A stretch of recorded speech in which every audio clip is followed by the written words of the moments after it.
Street Demons is the perfect trait to make your mark on the mean streets of Cyber City. Activating Street Demons will tag hexes on your board, powering up the champions that stand inside. You can place any unit in a painted hex, but Street Demons will gain double the stats. There are even signature hexes that grant even more power. With units like 4-cost Brand drop-in paint bombs and 5-cost Samira spraying bullets, these could be the last colors your opponents ever see.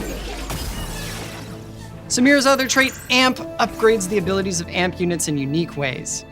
For Samira, each Amp breakpoint increases the number of bullets she shoots. Other examples include making Nidalee's chain lightning attacks chain to more enemies, or letting Yumi cast faster. Animal Squad is staking out their turf in Cyber City. While we were grinding Swarm last summer, we realized it was just the type of chaotic fun that would make for a perfect trait. At each breakpoint, you'll get to choose new weapons to add to your arsenal, and they'll fire automatically during combat. Anima Squad is a big vertical with squaddies like Vayne, Yumi, Leona, and the debut of 5-cost Aurora. Aurora swaps spots with a benched unit, who will fight to the death on her behalf, but just because she crosses through the veil doesn't mean she's just watching from the sidelines. While she's on the bench, she'll keep fighting and building mana, but when she casts her ability, she'll teleport to the best spot on the battlefield to hit the most enemies before hopping back. A trait for the gold hoarders out there. Golden Ox champions have damage amp and a chance to drop gold during combat.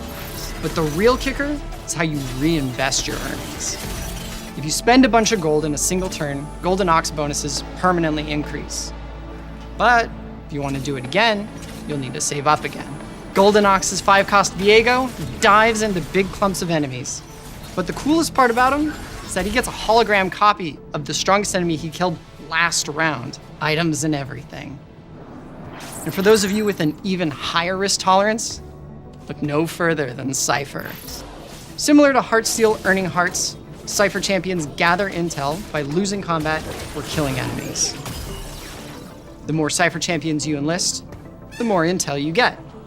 But here's the catch. You'll only be able to trade your intel for loot once, and you'll only have a couple opportunities to do so. With our Syndicate trait, you're the boss. You get to decide how your organization runs. The trait gives you a Kingpin hat that upgrades a Syndicate champion's ability. For instance, Twisted Fate normally throws cards, but make him the Kingpin and he'll throw enhanced cards that deal more damage, give him back mana, or even drop gold. Shaco is a 1-cost that permanently gains attack damage on kill. Hat this clown, and he'll teleport behind the weakest enemy, making sure he's always there for the final blow. You've got a whole trait of cyber bosses, including Poppy, Vigar, and Ziggs. Kobuko's the 5-cost, and his 2-part ability knocks up and stuns nearby enemies, then slams them into the ground. If his health gets low enough, his much-feared secondary health bar will appear, this time as a shield that upgrades the size of his ability for the rest of combat. As Divinicor's Overlord, he just butchers an ally behind him, gaining a percentage of their health and attack damage.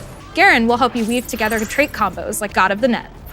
After fielding Garen, he'll pop up an armory of trait mods that can reprogram units in your army to benefit from another trait, but not contribute to it. If you field this virus, he infects your shop with pop-ups, or as he likes to call them, bloblets, granting Zac extra max health. As he bounces on nearby enemies, he'll stun them and deal damage. But just like that USB you found in the parking lot, Zac's the type of malware that's hard to get rid of.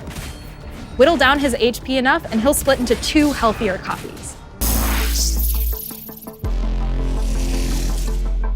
One stronger augment, or 2 weaker ones.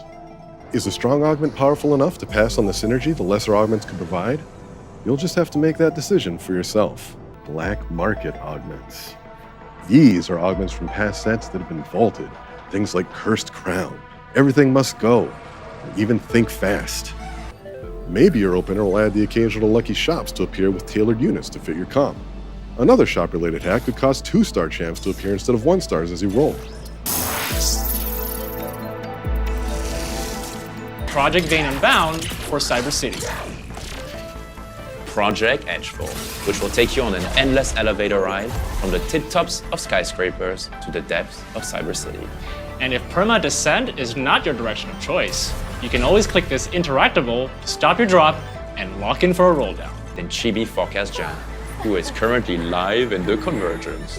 And she didn't spend 5 years studying journalism for you to go A. We're adding Chibi Forecast Janna with our release patch to brighten up your balls with a high chance of high rolls. All I can say now is that it's going to be Yone, and it will be inspired by both the Dawnbringer and Nightbringer thematic.